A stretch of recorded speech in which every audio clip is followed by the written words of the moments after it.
Yeah, today I have the pleasure of being joined by a colleague and partner of ours for the last year or so, Max from Dose. We're going to chat a little bit about their TV journey and ultimately how they've been able to scale TV profitably. But I'll turn it over to you. Yeah. So I'm Max. I am the head of growth at Dose.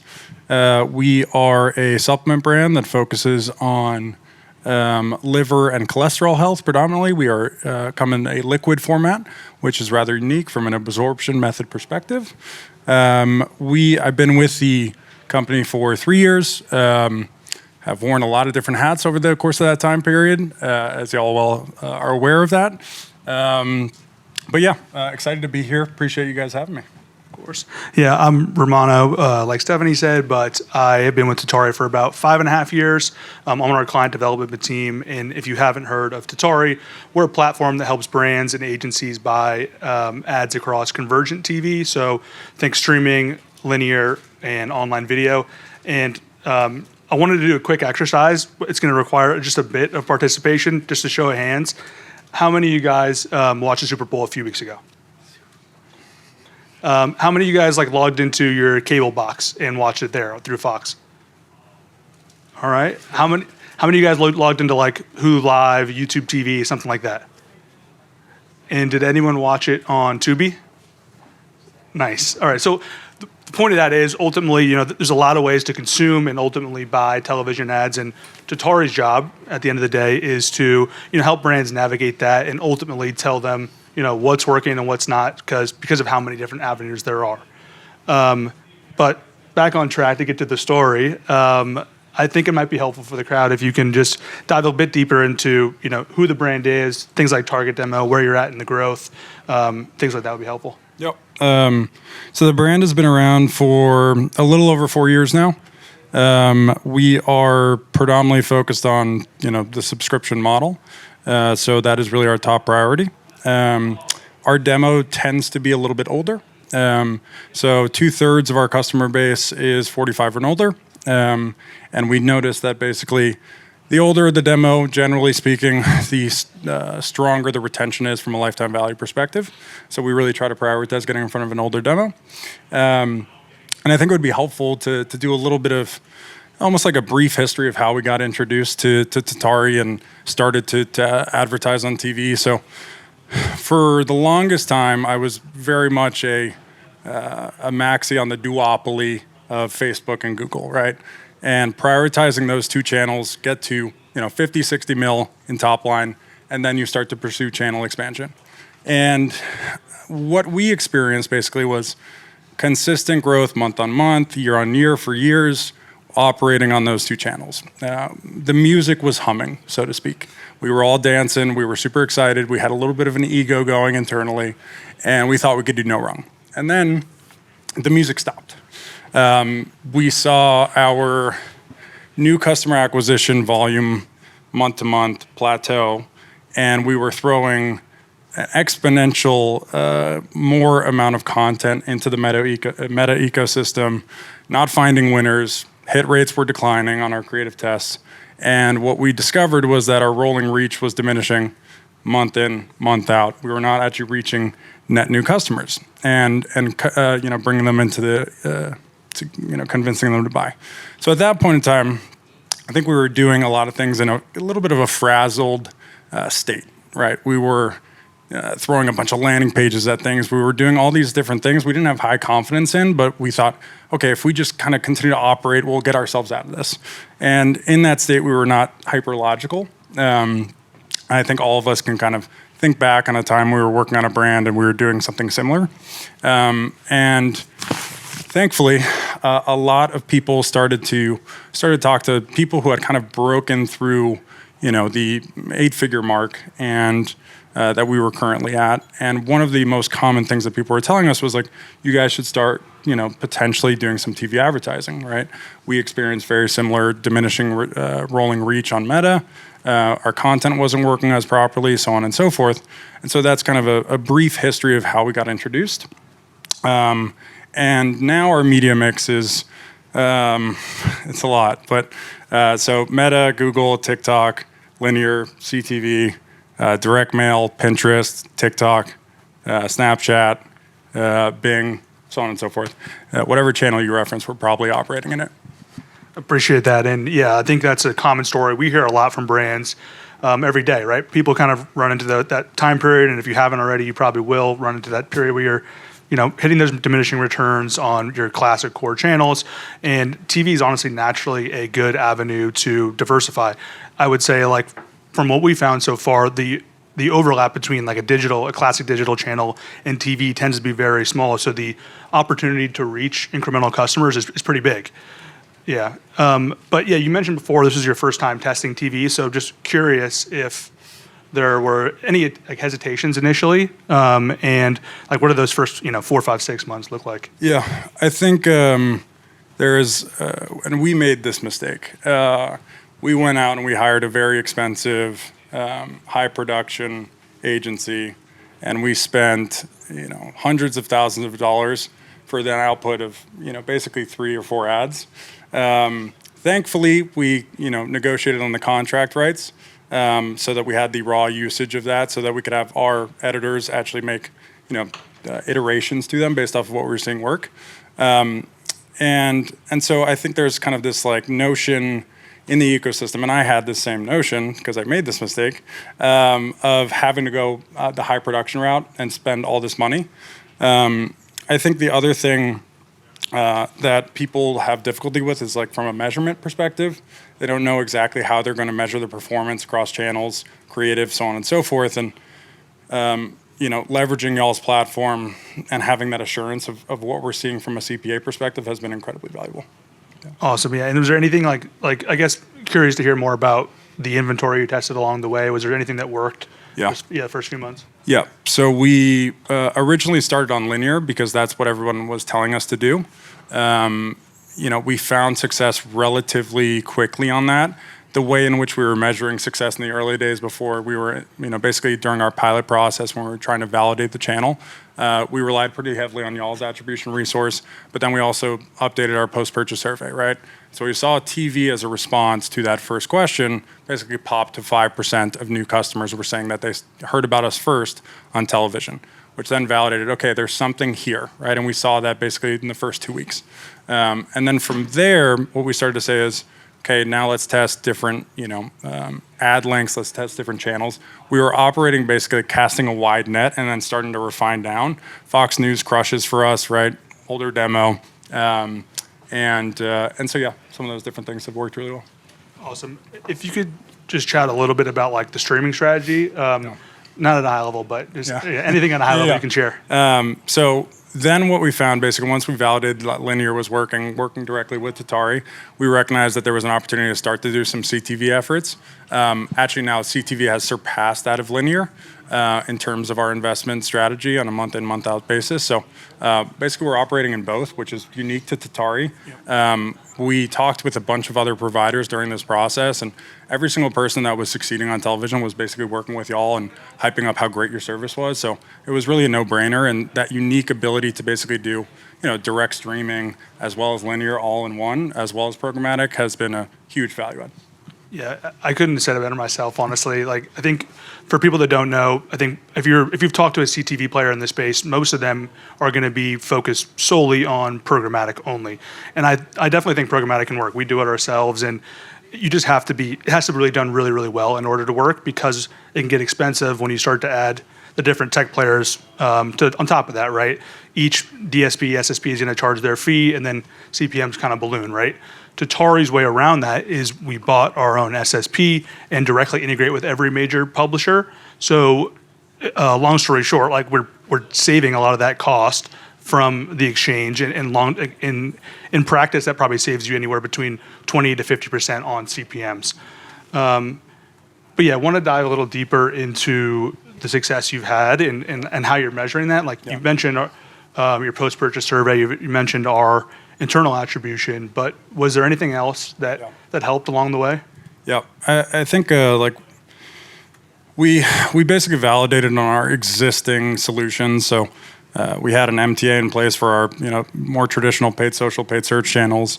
We leveraged Trip Whale. We don't have to get into the debate of Trip Whale versus Northbeam right now, but And basically what we were relying on in the early days was y'all's attribution resource, which was incredibly valuable for us to basically A/B test different content, as well as basically validate different channels and then start to pull levers from a media buying perspective, working with your team. So once we validated the channel, which basically happened in a span of 6 weeks or so, we started to recognize that channel expansion was an opportunity for us because of the positive benefits we were seeing from investing in television. So we also happened to launch on Amazon right at the same time. So now we had a new opportunity for people to buy there. We had like 70,000 people searching for our brand. We had a bunch of basically fake sellers that we were contending with, which was an absolutely convoluted, difficult process. So we started operating on Amazon, started running TV ads, and it left us a little bit confused, right, about how profitable is this channel, so on and so forth. We know that there's something here. So we went and brought on 2 new partners, one in Prescient for an MMM solution, and then one in-house in an incrementality testing solution. And so now the protocol has basically been to validate channel mix leveraging Prescient, but then double tap into incrementality testing when we see a disparity between the MMM and the in-platform, right? And what we saw in the MMM was that Tatari, both CTV as well as linear, was actually our lowest customer acquisition cost. We also leveraged the partnership with Tatari so that they could basically create a new customer acquisition focused metric in their platform so that we were comparing apples to apples from a CAC perspective rather than just a general CPA perspective. So we started running incrementality tests via house, and we did 2 different tests. So the first one was a standard holdout. So basically we did 20% of the market did not receive any CTV ads. And then 80% we were targeting. And what we found that there was a pretty significant lift in new customer acquisition, and in particular, first time subscribers, which is naturally what we're seeking. So that fully validated the channel that we were basically generating new customer acquisitions for first time subscribers in a profitable manner, which was super exciting. And then the second step, sorry, long-winded. So the second step basically was to understand where the diminishing returns were in terms of our investment level at that time with our current content mix. And so what we then ran was a spend up 2-cell test, right? So BAU versus increasing expenditure by 50%. And then what we found from that test was that there's some really favorable new customer acquisition costs that we're generating from additional spend. So now Tatari is basically our 3rd largest spending channel. We're spending 6 figures on a monthly basis, and it's been awesome. Yeah, glad to hear it. And honestly, the dedication to testing all that stuff is something we'd always recommend. So especially if you have the resources to do so, I would say our measurement is really great and focused on the incrementality aspect of TV in a vacuum, right? So that really helps when it comes to what networks are working well for you, what day parts should you run in, creatives, things like that across the ecosystem. But MMMs and things like that do a really good job of capturing the quote unquote halo effect from TV and understanding how TV impacts the overall business. And you dove into it a little there, but curious now that you've found you kind of facilitated or you're solidified your TV strategy, how is that impacting your other strategies today across the entire marketing? Yeah, I mean, I think it really validated that channel expansion was something that we needed to prioritize. Right now, we're in a very unique position at Dose. Basically, 35% of our spend goes into Meta. That is pretty unheard of for most direct-to-consumer brands, which are spending 70, 80% on Meta and are so heavily reliant. We've all experienced this past year. Meta has been, to be blunt, a little bit of a shit show. There are bugs all the time. So that has been incredibly favorable. We're also now doing podcasting, which is another channel that I forgot to reference earlier.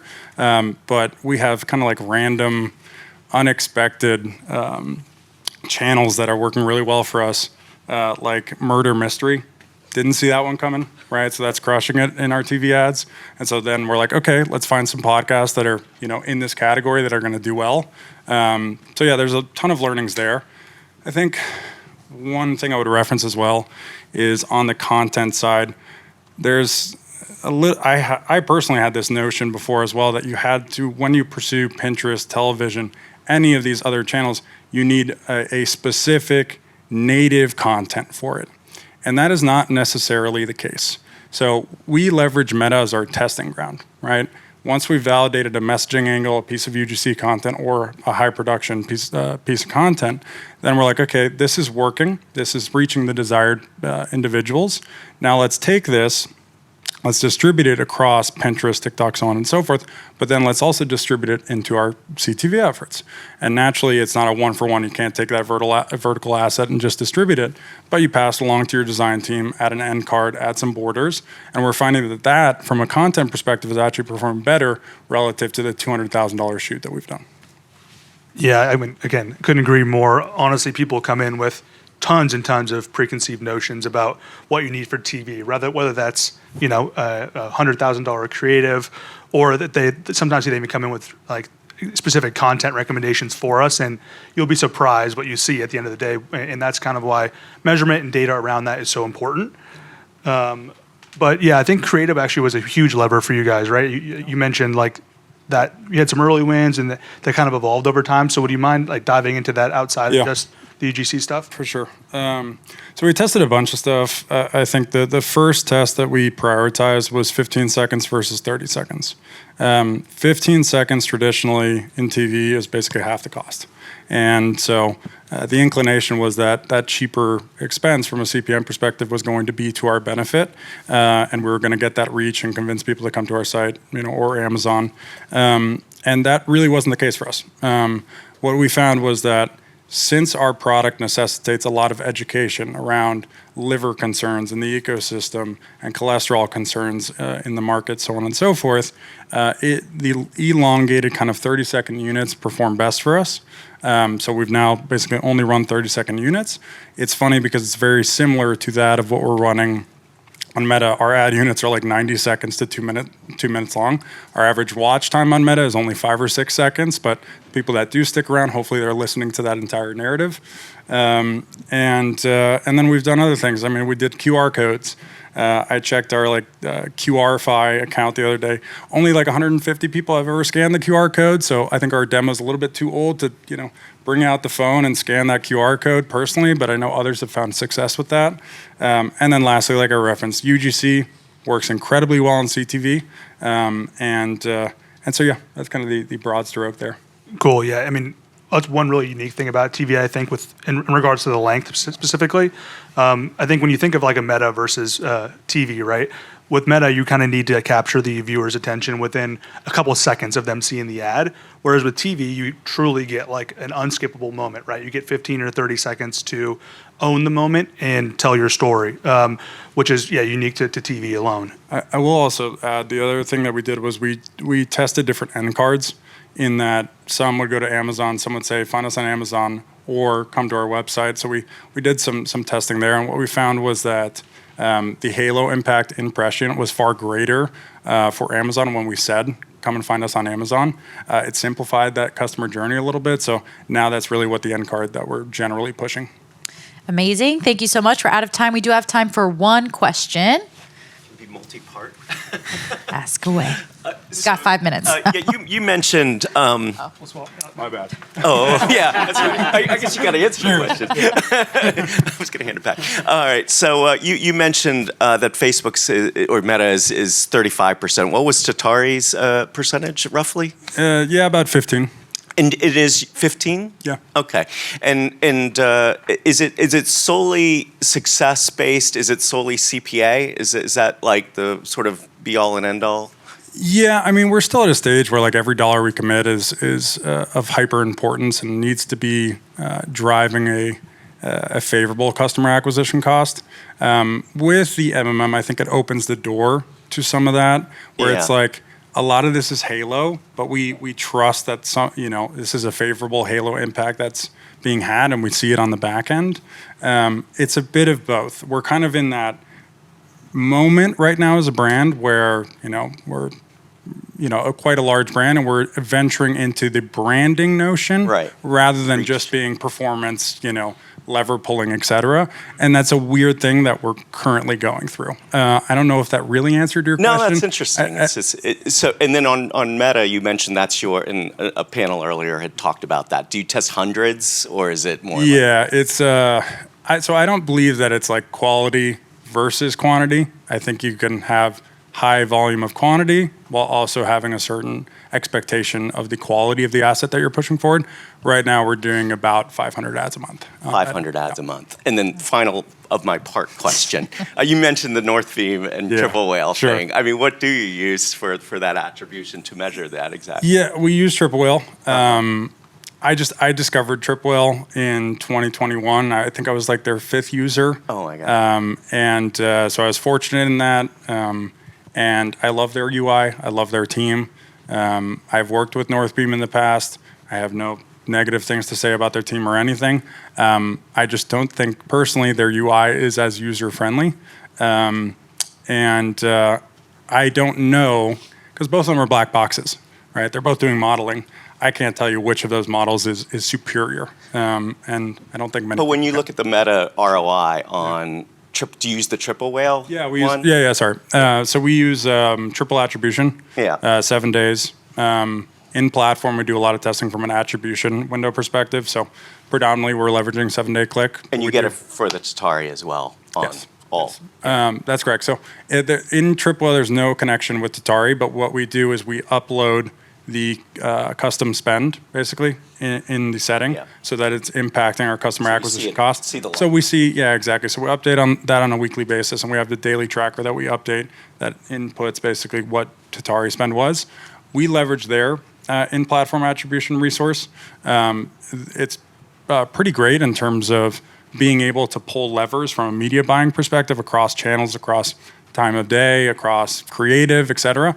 And I don't think it necessitates quite as much, or there's not quite as much friction there in terms of in a post-iOS environment, if that makes sense, because it's such a different way of measuring. Yeah. Hope Tatari's not on. I mean, it's not clickable, so it's not like TV's not clickable, so it's hard to like track that back into that, which is why we're using our internal attribution for more of the optimization levers at a granular level. Got it. All right. Thank you so much. Thank you to our speakers. And big round of applause for you guys. Thank you, guys. Appreciate it. We are going, you guys can leave them on the chair. Cool. We're going to have a lunch break sponsored by Alia and Digital Genius. Thank you. When you guys are back, we're going to be talking Google advertising, ad spend diversification, and state of performance with over 30 incredible speakers. So don't go anywhere. Enjoy your lunch and meet me back in here.